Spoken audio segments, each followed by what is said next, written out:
اللهم صل وسلم وبارك على سيدنا محمد اشرف الخلق اجمعين صلى الله عليه وسلم. اهلا بكم معانا. تعالوا بقى النهارده نعمل مع بعض الكبد والكلاوي.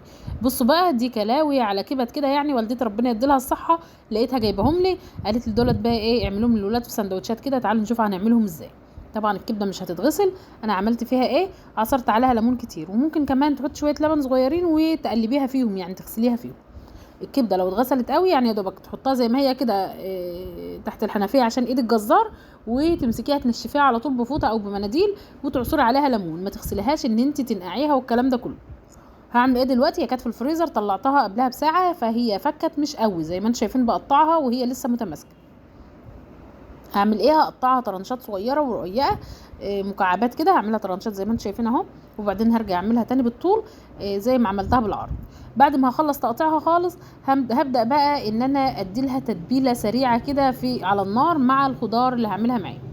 انا هعملها كبده اسكندراني حلوه جدا وخفيفه جدا، وممكن تعملي الحركه دي مش في الكبد بس، ممكن تعمليها في قطع لحمه صغيره خالص، اللي هي البتلو اللي هي صغيره، او ممكن كمان اللي هي لحم الماعز او الخرفان يعني الضاني.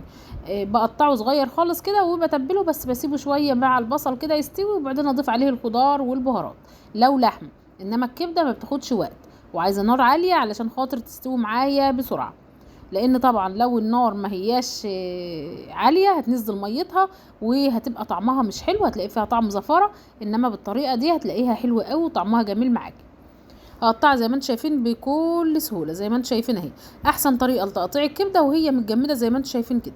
انما لو فكت وطريه بقى بتلاقيها بقى ايه في ايدك كل شويه بتتزحلق هنا وهنا وبتنزل صوص كده منها، ف نستغنى عن الموضوع ده بايه، ان احنا نقطعها. يا دوبك فكيتها نص ساعه، طلعتها بره التلاجة من ساعه لنص ساعه. زي ما انتم شايفين اقدر امشي السكينه فيها، بس لسه متماسكه زي ما انتم عارفين. تعالوا بقى، قطعنا كبدتنا وغسلت البلانشة وقطعت عليها تاني عادي، كله هيتحط في حلة واحدة، فاستخدمت البلانشة تاني عادي. قطعت البصل زي ما انتم شايفين، ممكن تقطعيه جوانح او زي ما انتم شايفين طرنشات، بس انا بفضل الطرنشات عن الجوانح، بتدي طعم حلو في الصوص، بتنزل الصوص بتاعتها العصارة بتاعتها اكتر من الطرنشات. خلطت خلاص خلصت البصل، وهخرط كمان الشطة والفلفل. لو مش عايزة شطة بلاش، بس الخضار ده هيزود الكمية اولا، وثانيا هيديلها قيمة غذائية عالية جدا. لايكات كتير بالله عليكم عشان الفيديو الكل يستفيد بيه. ممكن تعملي الحركة دي في الكبد والقوانص، بس تسوي القوانص الاول، بتبقى عايزة تك التسوية عن الكبد. يعني هتشوحي القوانص قبل الكبد بحوالي دقيقتين 3، هيفرقوا في التسوية، هيبقى فرق بين الاتنين، هتلاقي التسوية بقت مظبوطة جدا معاكي. بس الكبد والقوانص لهم تكايه كده، هقولها لكم في الحلقه بتاعه الكبد والقوانص. طبعا ابني بيسافر بالاسف، فقلت له هات لنا وانت جاي بقى ايه عيش فينو، فجابه وانا حطيته في الفريزر، فطلعته بقى ايه اليوم اللي هو هعمل فيه الكبده. في اليوم ده طبعا كنا رايحين المفروض يعني دمياط الجديده نتفسح، فحصل ظروف وما رحناش، فقلت لهم بقى ايه كلوها في البيت وخلاص. عملت ايه دلوقتي، حطيت حوالي معلقتين 3 من الزيت. انا طبعا بشوح في الصينيه الكبيره دي مش في حله، علشان تبقى واسعه ومفروده معايا، وما اعملش حاجه خالص الا لما الزيت يسخن والصينيه تسخن معايا. شايفين الطشطشه دي اهي كده، الطاسه معايا سخنه جدا. هفردهم بس كده جنب بعض، مش هقلب اهو. واهم حاجه ما تقلبيش على طول، يعني انا هفردهم وبعد حوالي لحظات كده هتكون مسكت معايا نفسها كده. شايفين البخار اللي طالع، لان طبعا الكبده متجمده. بعد شويه شايفين هبدا اضيف البهارات. على فكره ده بهار كبده شارياه من عند العطار، لو مش عندك مفيش مشكله، حط كزبره وكمون وشطه. هحط لها طبعا شويه من الكزبره، وهحط لها شويه من الكمون وفلفل اسمر. ادي الكزبره اهي. الفلفل الاسمر اي شيء فيه لحوم استخدميه فيه، هيديكي طعم خرافي، وخصوصا الفلفل الاسمر اللي انا محوجاه. لو حابين اعمل لكم التحويجه تاني، انا كده كده قريب كده هطحن فلفل اسمر جديد، اللي عندي الكميه قربت تخلص، فهقول لكم انا بطحنه ازاي، وبفرط معايا كميه هايله. شايفين منزلش اي صوص خالص اهو، اللي في الطاسه ده زيت مش صوص، لان معليه النار. هعمل ايه بقى، هنزل كام فص توم طازه، يعني انا لسه فرماهم حالا اهو بالمفرمه اللي هي الصغيره دي، ويا دوبك اشم ريحتهم بس، يعني مش هاخدوا لون ولا حاجه اهو. نزلتهم في جنب من الطاسه صغير كده، وهبدا بقى ايه اقلبهم في الكبده كلها، بيدي لها طعم حلو وريحه حلوه قوي. لو عندك جنزبيل وعايزه تحطي كمان مفيش مشكله، حطي. كل ده ما ضفناش خضار لا بصل ولا اي حاجه، لازم الكبده تنشف معايا كويس جدا. بعد كده هننزل بالخضار كله، يا دوبك هقلب البصل تقليبه وهضيف الفلفل على طول. يعني البصل مش هياخد وقت، عايزه فيه قرشه هو والفلفل، فيا دوبك هيقعد معايا دقيقتين على النار وهضيف على طول الفلفل. بعد دقيقتين ضفت الفلفل. طبعا انا بصبر عشان الفيديو ما يطولش، بفصل الكاميرا على ما الدقيقتين يخلصوا برجع تاني اشغل معاكم. طبعا مش هحط طماطم خالص لان دي كبده اسكندراني المفروض بفلفل بس كده وكبده، بس انا مزوده الفلفل والبصل عشان قيمتهم الغذائيه.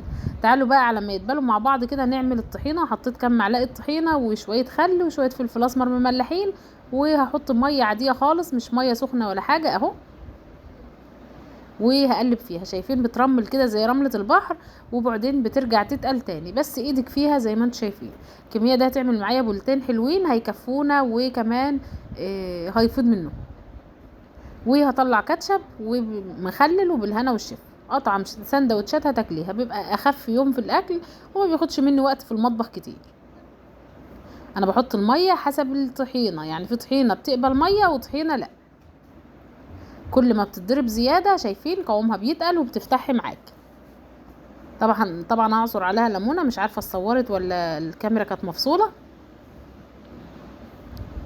تقريبا كانت الكاميرا مفصوله. هضيف بقى هخلص الطبقين دول وهغرف كمان طحينه. طحينه مش عارفه انا ملبوخه ليه النهارده كده. جمعه مباركه علينا وعليكم يا رب العالمين. هغرف بقى الكاتشب كمان والمخلل علشان يبقى المقبلات كلها جاهزه معايا. احط لها شويه بابريكا وزيت صغيرين خالص، ده زيت اهو، وهحط شويه بابريكا صغيرين. يعني هو شكل عادي بس مش اكتر ولا حاجه. بوريكم نوع الطحينه روز جاردن، جايباها من جمله ماركت من منصور. وادي الكاتشب بتاعنا وخلاص. البصل الشوح هو والفلفل مع الكبده، والكميه بتاعتهم ما شاء الله حلوه جدا. بالهنا والشفا. اتمنى تجربوا الطريقه دي، ما شاء الله حلوه جدا وهتعجبكم وموفره جدا. انا بعمل السندوتش اهو، بحط في العيش نفسه. شايفين العيش يعني عشان كان في الفريزر تحس انه مبتول كده بايت يعني. حطيت طحينه في ارضيه الرغيف، وهبدا اضيف لو في جرجير بقى كمان يا سلام، او خس او خضار، بس احنا عشان في الصيف الخضار بيبقى قليل شويه. موجود بس ما كانش موجود عندي يوم. هضيف عليه برضو كاتشب اهو. وبالهنا والشفا. اتمنى حلقه النهارده تحوز رضاكم وتعجبكم، ولايكات كتير، والى اللقاء في الحلقه الجايه. احلى عيله في الدنيا. الكميه دي كفتنا وفاضت. وادي السندوتشات بتاعتنا ما شاء الله تفتح النفس بالهنا والشفا. يا ريت تجربوا طريقه الكبده دي، حلوه جدا، انا معتمداها وطول عمري بعملها بالطريقه دي. ما شاء الله طريقه هايله جدا.